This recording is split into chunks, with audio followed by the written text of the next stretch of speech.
Hi everyone, welcome to my 6 p.m. live. So every Wednesday at 6 p.m. Bali time, I organize these talks on various topics related to our mental health. And this is being done just to help to break the stigma around mental health, in which so many people are affected around the world. In fact, we know that there are millions of people around the world that are diagnosed with a mental health condition, and there's many more that are not diagnosed. They don't seek the right treatment, and then they have to battle by themselves with the struggles that they face without knowing the options that they have. So this talk, however, so that you know that the talks that I give represents my own opinion as a clinical psychologist with 20 years of mental health experience, and all the information that I give doesn't replace personalized mental health advice, especially if you're unwell. It's important that you seek and consult with a mental health professional in your area. So if during the talk you have any questions, if you have any comments, just please do participate, ask your questions, and then we'll answer as we can. Today we have a special guest and a colleague and a friend who has many years of mental health experience himself. He's working in the Middle East, in Lebanon, but also commutes in the region, in the UAE, and all countries in the Gulf. So I'm really happy to be discussing the topic that we have selected and chosen for today, which will be about obsessive compulsive disorder. So I'm just going to be waiting for him to join us when we have a moment. Let's see. Just a second.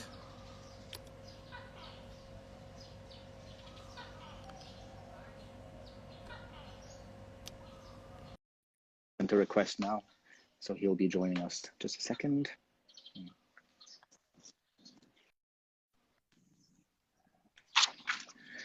Hi, Michel.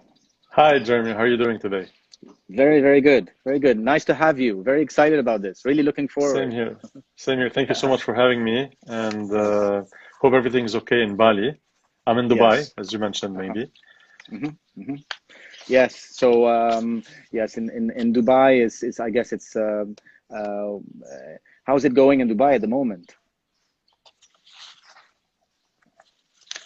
Well, it's the country is a little bit open, I may say, if I may say. So people are just wearing masks, but people are, moving around, which I think is good. It Mm-hmm. helps in at the mental health level, Mm-hmm. and there is, good social distancing. It's a little bit hot during the day, but at night it's nice. There's a nice, cool breeze. Oh, that's nice. That's good. Yes, Well, yes. here in Bali, the weather is quite tropical, so at the moment it's quite warm. But yeah, it's much calmer, much quieter than I suppose it is in Dubai. Right. But yeah, we're hoping for things to improve soon, so people can enjoy coming back and visiting Bali and traveling here. Well, first of all, I just want to have a couple of statements to say, if you allow that. I just Yes, of want to course. thank you Please go again ahead. for having me today for this live talk on obsessive compulsive disorder. Hmm. Also, I just want to say that I'm in Dubai for a visit, so I'm coming back to Lebanon, and I'm basically staying in Lebanon. Hmm. And I would also like to wish Ramadan Kareem to all who observe Ramadan anywhere in the world. Hopefully, this holy month will be blessed on, you know, every person, and particularly Lebanon. Yes, and please, I would also like to take this moment to share the same Ramadan Kareem to everyone in the Middle East and also around the world, and hopefully that this coming year will be a better one. Hopefully, hopefully. Yes.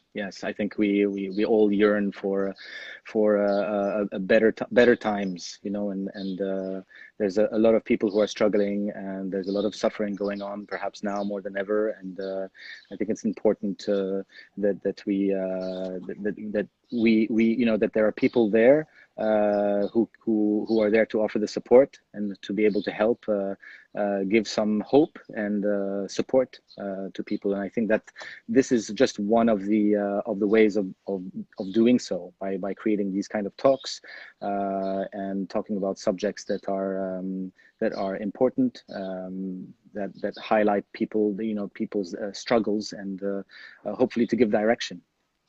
Right. And in a very informal way, obviously, the way Sure, that we're sure. doing now. Yeah. Right, of course. We have seen a big surge in anxiety, a lot of post-traumatic anxiety and mood episodes, as well as surfacing of underlying obsessive compulsive conditions and disorder in the last year, especially after the August 4th explosion in Beirut. So we've seen a big surge of conditions, and more people are seeking mental health support in Lebanon. Which is very good. Obviously, that people are reaching out for help with everything that they've gone through and are still going through. So I can imagine that it must be very difficult. Yes, for sure.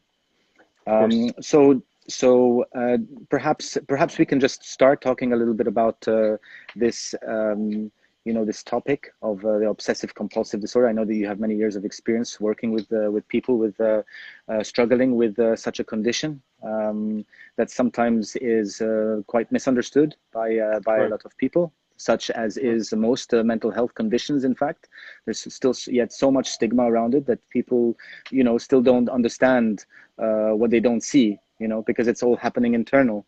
So they don't really know what's actually going on inside a human being and how they're feeling and why they behave the way that they do. So we're very quick to judge and jump to conclusions. So yes, about OCD. Yeah, right. First of all, OCD, like a lot of other disorders, whether it's in the mental health spectrum or medical spectrum, is a disorder that we don't pick. So it's not any person's fault, and it's not any person's parents' fault. It's very important to note that. And it's very important also to note that people struggle with OCD. They are not OCD themselves. They are so much more than OCD. OCD is a condition that maybe they're suffering from, because a lot of people say I'm OCD or you're OCD. It's actually, someone who's suffering from OCD rather than being OCD as an identity.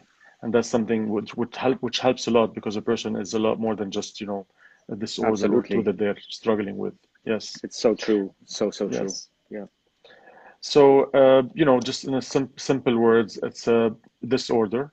And so basically it's unwanted, and it's nobody's fault for struggling with it. And Of course, there can be many reasons for its development, right? Perhaps Yes, genetic or some kind yes, of deficiency that's happening. So that's why it's not that person's fault in correct. that respect. And nor their parents' fault, because a lot of people, feel guilty for their children having or struggling, from OCD. So the main picture is that a person in general, this is the very classic presentation, who has a lot of anxiety in general, who's a person who tends to stress easily, and who gets sometimes intrusive thoughts. So these are thoughts that the person gets without wanting them. They are unwanted thoughts, and usually they are hurtful thoughts at the emotional and psychological level. They're not happy thoughts. It would have been nice to have positive intrusive thoughts, which is not the case in Yeah. OCD. Yeah. And those thoughts, it can be quite tormenting. exactly. They're hurtful and painful emotionally and tormenting. And they come with a lot of doubt. So a person has some doubt whether the thoughts or beliefs are actually true or not. And the person tends to feel anxious, stressed, down, and very often actually guilty. Guilty is a very frequent feeling a person gets when they struggle with OCD, and this guilt can affect a person's functionality.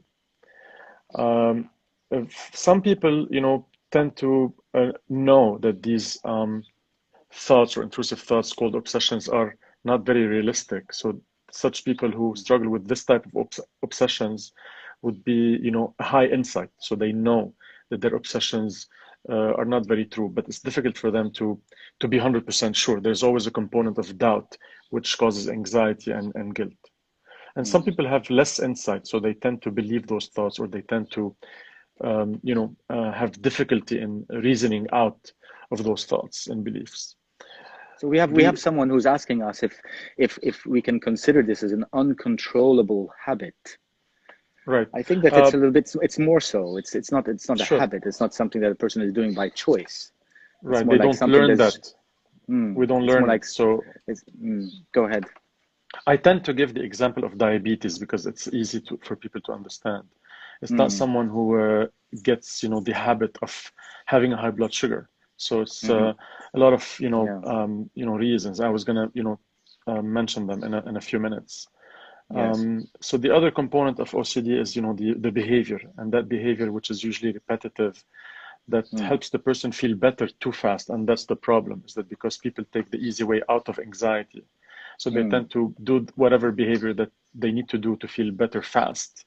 And these behaviors can be either visible, like hand washing, or checking the doors, but they can also be non-visible, such as mental thoughts, thinking actively about certain things, or counting numbers, or repeating prayers, or saying specific words. So they can also be non-visible, which is important to note, because they can be mental compulsions, so actively repeating a particular thought or word or number or prayer.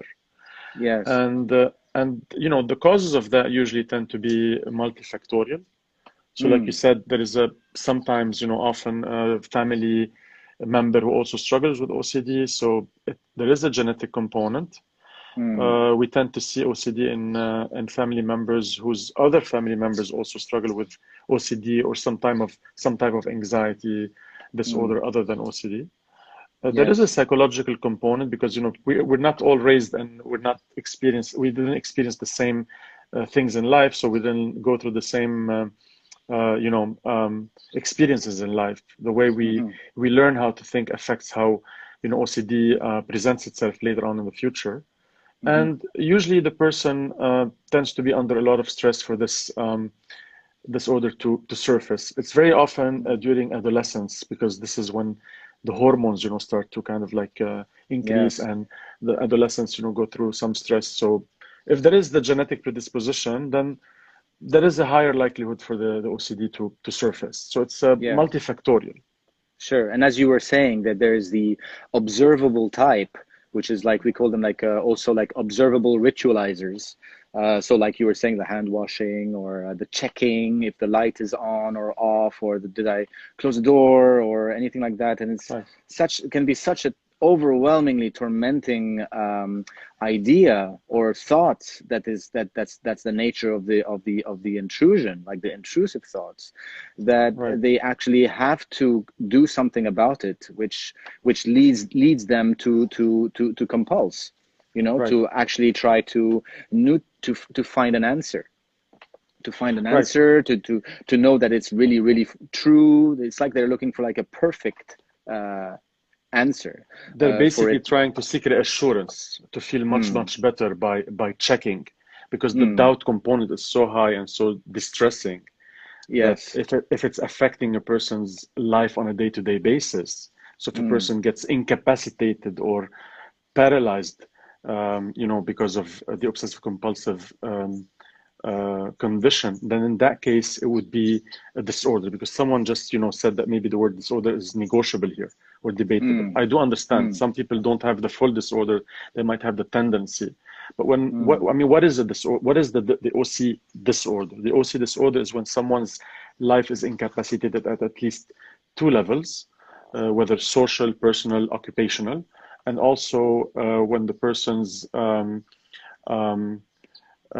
obsessive compulsive symptoms and presentations and signs are not due to any other, let's say, medical condition, and they're not due to, let's say, substance, and they are not explained by any other disorder, whether mental health disorder or not, because we have obsessive compulsive disorder that comes temporarily due to an infection, which I'm not going to discuss today. It's not genetic. Yes. It's called the panda infection.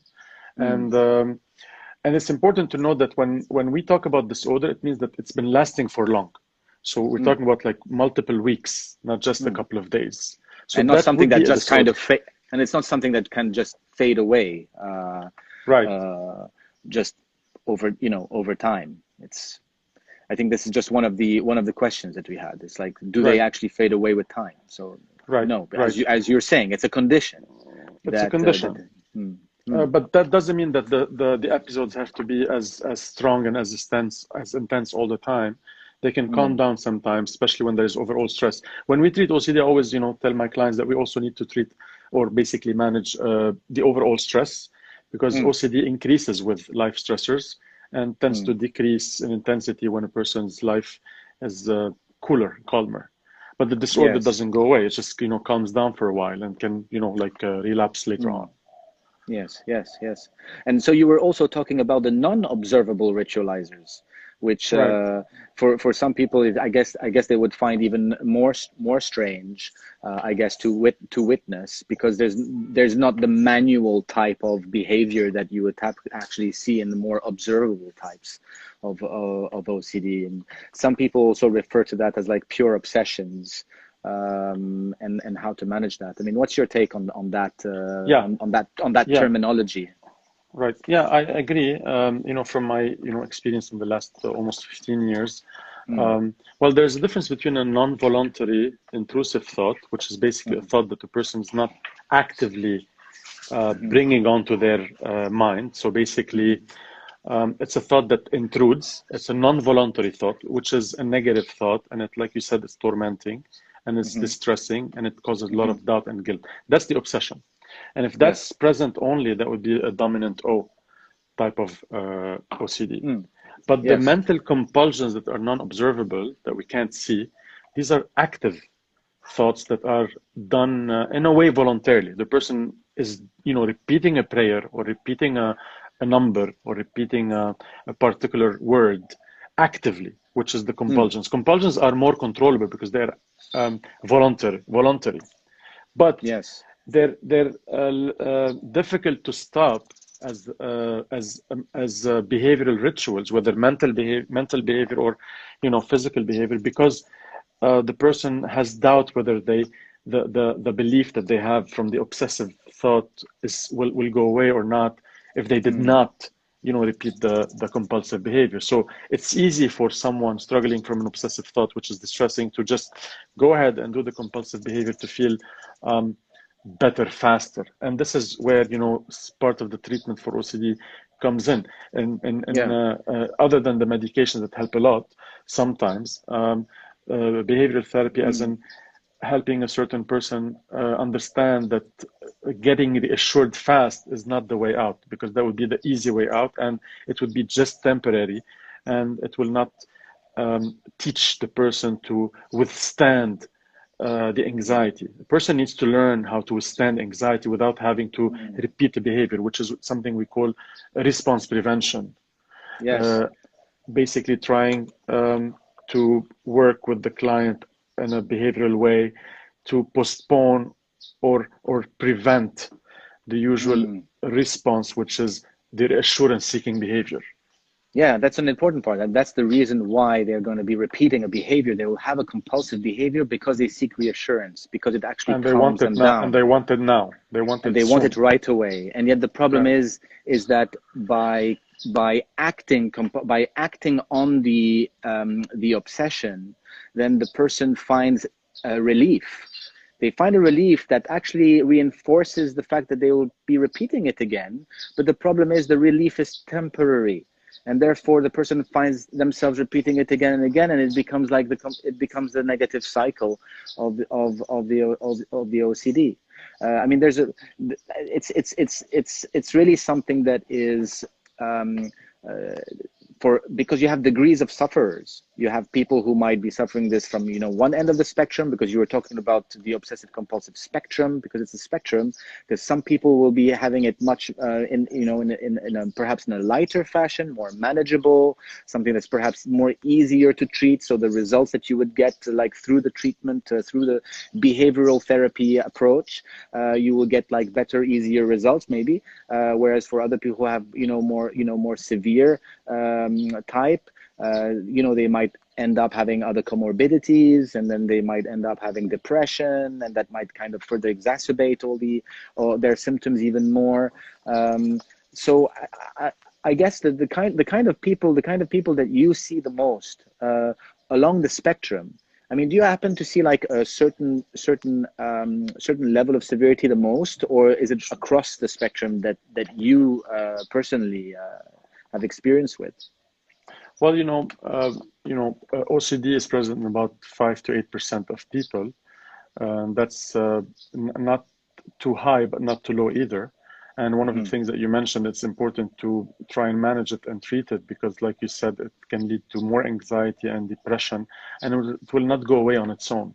So it needs actually professional help. Talking to someone we know is just a way to feel better temporarily, like you said. But it's working with a professional, not just talking to a professional. That's why therapists don't just listen; they also work with the client, actively work, especially with the CBT type of therapy, where this type of therapy is an interactive type of therapy, and we try and assign certain homeworks with the client so that they can learn how to postpone compulsions. Someone was asking, why do people feel better when they repeat a compulsion?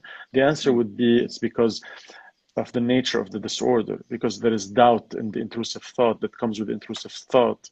The person needs to feel better by getting reassurance. So if we have a thought that we're doubted that the stove is still on, then we have to go check again to feel better. I mean, makes sense. But as long as we're doing it once or twice, it's still okay. We all have a little bit of those rituals, but that's not a disorder. Like I said, it needs to last for long enough, and the intensity should be high enough to affect a person's life, to cause some level of incapacitation. Yes, One thing I'd like to...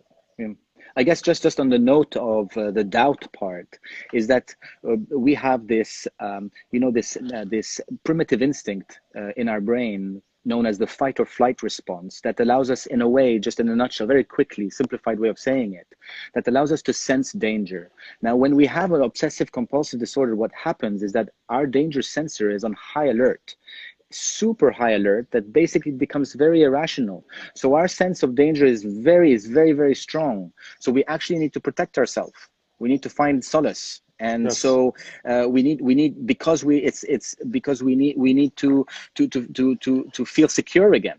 So it's coming really from this very basic primitive instinct, but something is maybe deficient there at that level. So even though there might not be something real visible in front of me, I'm having difficulty in discerning that for myself.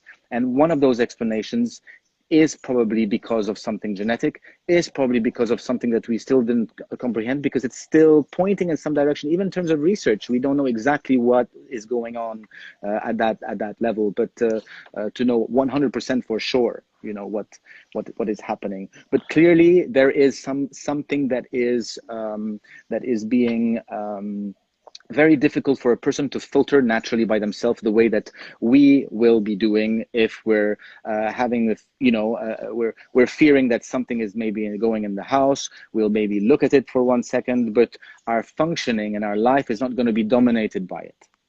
Right. And again, I'd like to mention the importance of working with a professional, because it won't go away on its own, and it can bring on more anxiety with time, and maybe some mood disorders like depression. And I have to also mention that sometimes medication is important. I know a lot of people don't like medication. I'm a medical doctor myself, as well as a licensed clinical psychologist. But I have seen certain clients who did not improve with therapy, and medication was necessary. In general, a person struggling with anxiety doesn't like medication because there's a big uncertainty, and they feel like there is possibility to lose control with the medication. But the medication is there to help. Of course, there are some side effects, but the side effects can be very acceptable with respect to the improvement that a person would get from the medication. And sometimes medications would work greatly with a person. So I could take the same medication as yourself. If we have the same condition, it might work beautifully for me, but not so well for you. So this is a process. But in certain cases, both medication and psychotherapy are advised, especially if the OCD intensity is moderate to high.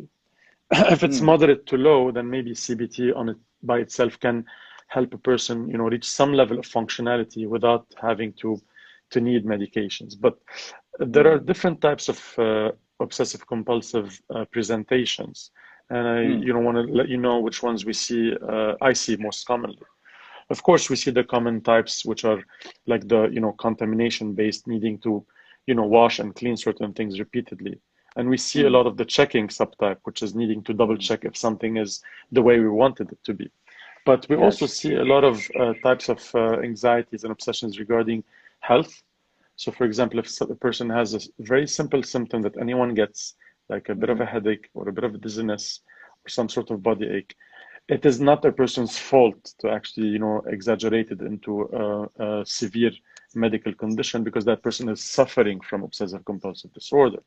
But this is where basically the disorder is affecting them, because they can't really reason out the symptom as easily as someone who does not suffer from OCD. And sometimes I would like to mention that certain people worry that they might actually have not just a medical disorder like cancer or something else, but they worry they might actually have a worse mental health disorder. So some people who have anxiety would worry about developing, let's say, a worse mental disorder like, schizophrenia or other types of disorders.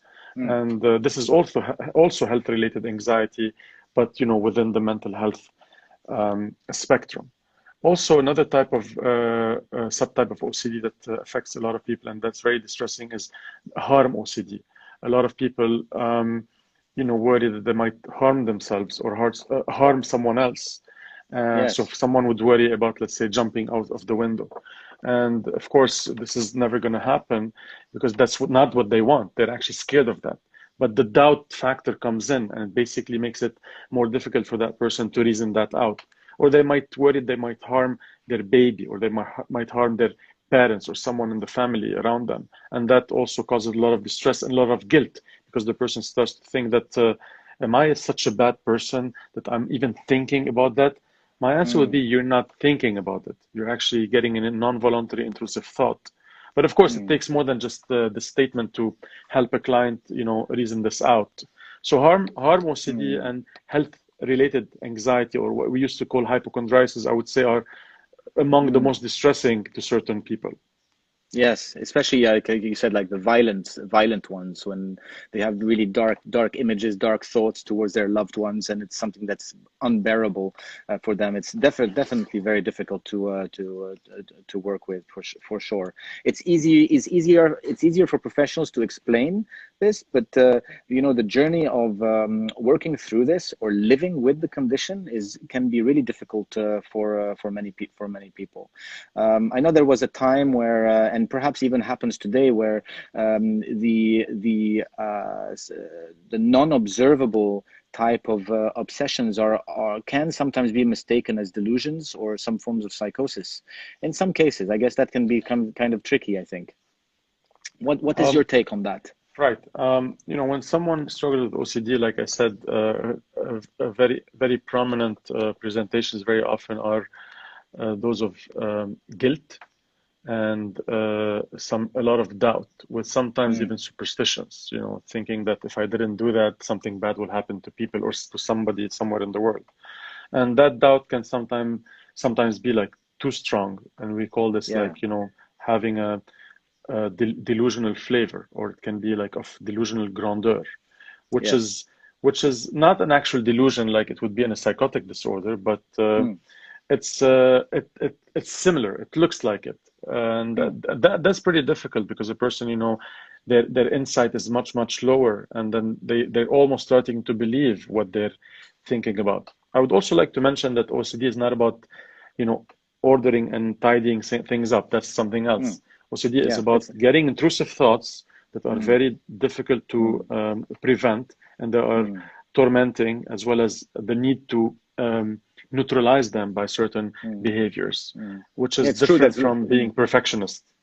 yeah, it's true that a lot of people will often use in their day-to-day life, oh, you're being OCD because you like to keep your table clean or your room clean, and you have that kind of thing. And yes, I mean, and that's very different from that's different from being, you know, maybe a perfectionist. Again, a spectrum of perfectionism.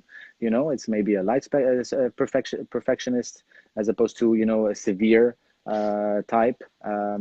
And yeah, it doesn't make you OCD, even though that's a term that you often hear nowadays, even among the youngsters. Oh, you're being OCD right now, and that's definitely not, that's to say that well, you know, that's because people don't know what it is, you know, and I think that it kind of not having the right information and using these terms, you know, in such a way, it kind of maybe can be a kind of a problem, really, for those people who really do suffer. Because if someone who happens to be, and we don't necessarily have the right information, let's say, and we're saying, oh, you're being OCD, you can just stop doing that, then we might think that, oh, that can be so easy for somebody else who's much more severe in their condition to do, which is not the case. So we have to be very careful with the terms that we use, and very, very important to have a non-judgmental approach and attitude towards people, which is often something very difficult for us to do. And I suppose in this world that we live in, between ourselves and our social interactions and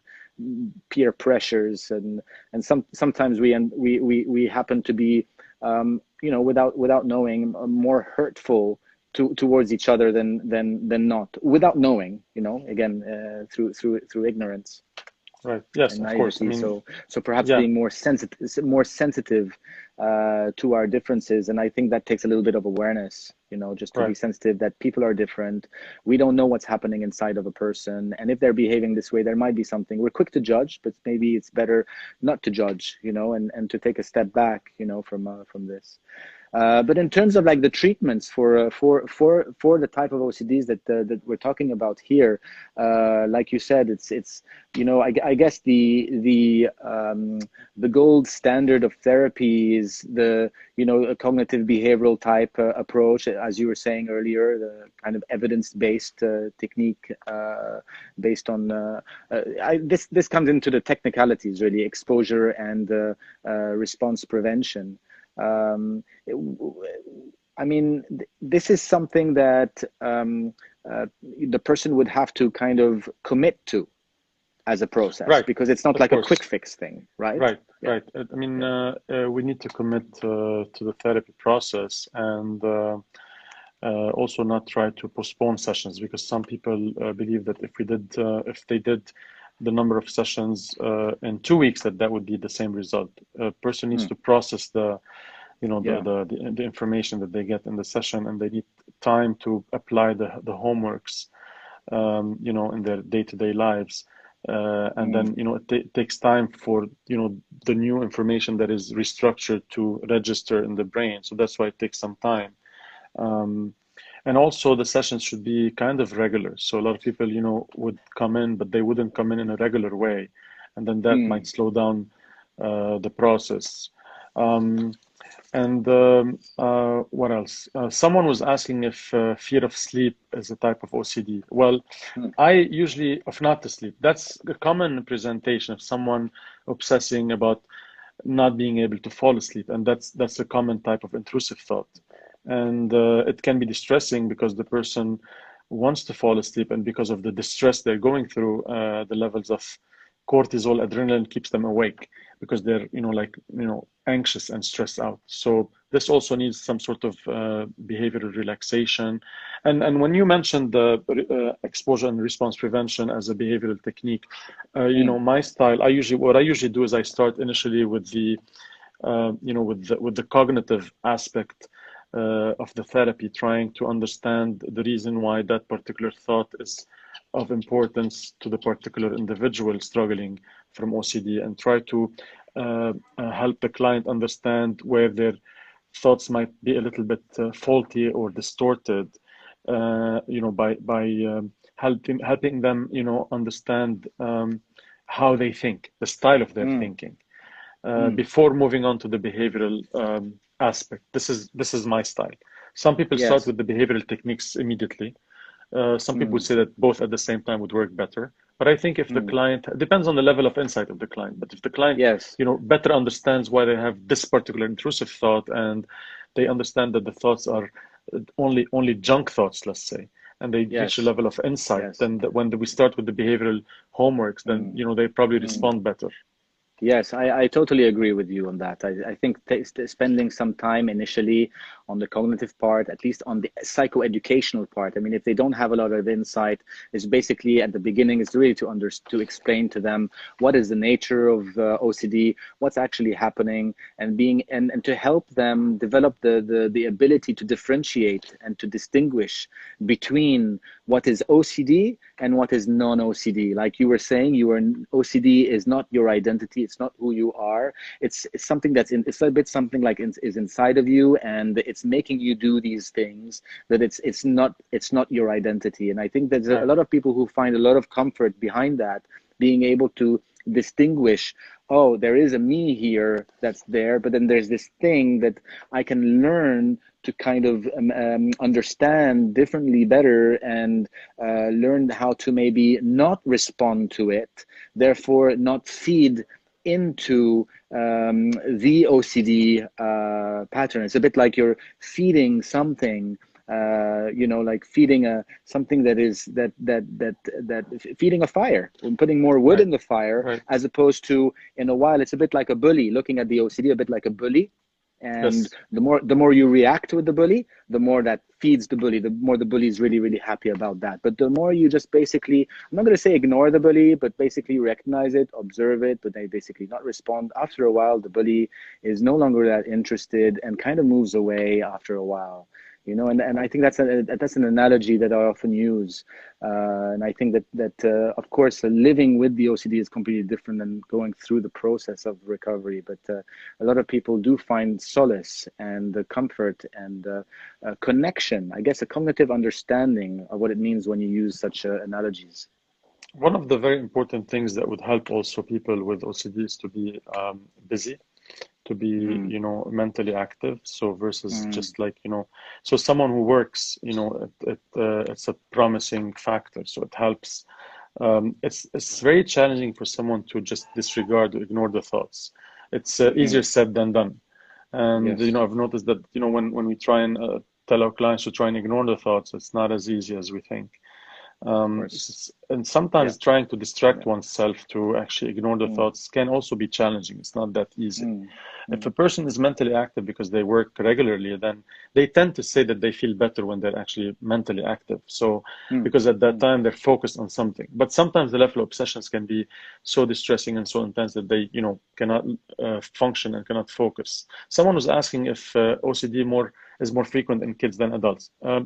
OCD is usually a chronic condition. So a person tends to, have the first symptoms when they are younger. So when they're, under the age of 18, if I just want to make it like, Mm. broad, and that tends Yes. to continue, into adulthood. Are the symptoms the same when a person reaches adulthood? I would say maybe not. That doesn't mean that OCD ends, but it means that the person is better able to manage the symptoms, and maybe the person now better understands that certain obsessions are just junk thoughts with time. Like anything, we become better aware, and we have our own ways of dealing with certain things. But it's Mm. not more common in kids than in adults in the sense where it's cured. It's more like a person being an adult might be able to better manage it, so it might affect a person less. But also sometimes there is something called late onset OCD. So someone doesn't get, Absolutely. that even though they have a genetic predisposition Absolutely. for that, and it Yeah, for starts sure. later For in sure. life. For sure. We have someone else who's also asking about is the disability to organize rooms and a full attitude of not ability to put order into things or a house a kind of OCD? Now, my response would be no. I mean, this wouldn't be OCD in that sense. Right. If you happen to not organize your room, or not putting order into things, some people, they find themselves through a disorder. It's like an organized chaos. So some people thrive actually in that way, and then when you start clearing things up, they get completely lost. They don't find Yeah, they themselves. get lost. Yeah. But Yeah. but again, I think what the important point here is that the OCD is really something that's affecting your life and affecting your functioning, and it's creating a lot of disturbance inside of you. Inside you're displaying a range of symptoms that's very tormenting, as I said, and obviously it's much more than just I'm not tidying my room, or a kind of an attitude that I'm actually having. It's not an attitude. Right. It has to include like yeah. the negative thoughts that are intrusive, and usually the negative thoughts they hit where it hurts the most. So if you were to struggle with OCD, and if I were to struggle with OCD, the type of intrusive thoughts that I would get would be probably different from yours, because the obsessions tend to be relevant to my life. So Yeah. if I'm, for example, a very religious person, very often religious people tend to get intrusive thoughts that hurt them emotionally. That it hits where Yes. it hurts them the most. So they get some sort of like negative thoughts regarding religious figures, regarding, doubts about, like their beliefs, things, that hit them where it hurts the most, they're sensitive about, what they're sensitive about. If someone, for example, is a medical doctor, and مثلا that person tends to also obsess because they struggle also from OCD. Maybe that person might suffer from health related obsessions because that's something that the person deals with every day. So there are different types, and usually it hits where it hurts the most. Yes, yes, yes. And another question here is there anything parents can do to prevent OCD? It's not something you can prevent. If a person Right. has a predisposition for OCD, they'll develop OCD. If their child has OCD, then you need to be informed. You need to gain a lot of knowledge so you know how you can help your child in such a process. There is a Right. process, and of course you need the right intervention with people, the right skilled professional. So that's really important. If OCD Right. is inherited, yes, I suppose that inherited. There's another question here that we have. Is it inherited? Yes, I think that it can be something that we see in families where there's OCD. It's kind of can be passed on with other members of the family too as Right. traits. Right. What There's do a you high see? Do you see the yeah. same as well? Yeah, I Yeah. mean, I always give the example, if someone's eyes are blue, not all of their kids will have blue eyes. So if Uh-huh. someone is struggling with OCD, maybe some of their kids might also struggle from OCD, but it's not Yeah. an obligation, it's not necessary. And if Yes. one of their kids struggle with OCD, there is a possibility that another, sibling could also suffer from OCD, but it's not necessarily the case. Mm. Um, Mm. and again, I would like to highlight and reinforce the fact that it's not the parents' fault, because very often parents who are not informed, they believe that they did something wrong, raising them Mm. up, bringing them up, so they think that it's their fault. But Yeah. it's, like, yes, like you said, I agree that, if this is there, if OCD is there, we can't just stop it or even prevent it. But we can maybe work with the kid in a way to, let's say, either delay it or maybe make it a little bit easier. So we cannot prevent it, I agree with you, but involving a kid with certain activities like sports and other types of activities might help the kid's mood. If the kid's in a better mood, less stress, taking it easy on the kid, it might reduce stress, and that might help, let's say, delay the onset of Mm. OCD. Yeah. And also noticing certain signs. If the kids are repeating certain things. Very often we see kids repeating a particular as they're writing, they tend to erase a particular word and then they write it again, and then they erase that same word and they write it again. So this is like compulsive repetition of erasing and writing the word. Kids also tend to present with something called do undo. So for example, when they go to bed, they would cover themselves with the sheet and then they would bring it back away and then they cover themselves again. It's like this do undo type of mechanism. It's the same Mm. as someone, let's say, switching the lights on and back off without any logic. And we Mm. also see kids, who tend to, as they're preparing their backpack to go to school. It takes them a very long time to organize their books inside. They, put them in and then they take them back out and they put them back in. So these are signs that maybe, it's not sure. They have to check with a professional in their area, like you said, but it could be a sign of OCD.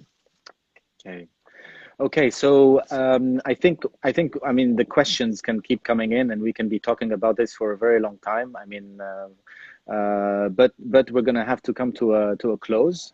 I try to do my best to keep the time as within at least a 30-minute time frame, but I really always enjoy kind of going overtime, which is exactly what we've done. And it's really really nice to have you today, Michel. Same here. Thank you. And Thank you I so hope much we're for going to be having doing. I hope we're going to be doing this again with other Yeah. subjects. I mean, there's always a lot to talk about, so that'll be wonderful, Yeah. right? Thank you. If you're, Thank you if, for if, having you, me. if, you, if Of you're course. up for it. Of course, I am. Always. Yeah, And thank you that'll so be much for great. having me, and thanks for Yeah. everyone who just attended the talk. And Yes. and I would just want to say hello to everyone in Bali. I've never been. Hopefully, I'll be there sometime. Well, I hope I'm still waiting for you to come here. Yes, I will visit for sure. Okay. Yeah. Right. So if someone would like also to check out my Instagram page, and I have a lot of videos as well. I'm going to take that opportunity to say that on OCD as well as other disorders. Most of them are in Arabic, but I'll probably have some more in English soon. Yes, definitely. For anybody who's Arabic speakers, definitely connect with Michel. And all his details are going to be online, so you can just follow there. So thank you to everybody who's asked the questions today. Thank you, Michel, for all your valuable insights and everything that you've shared. I think it's really, really important for professionals like us to have these conversations with people. So basically it really helps to kind of demystify what goes on between also professionals, and also having professionals speak, instead of behind closed doors, we're doing it with other people, and, topics that's important for people to know. So I hope that this way we continue creating awareness.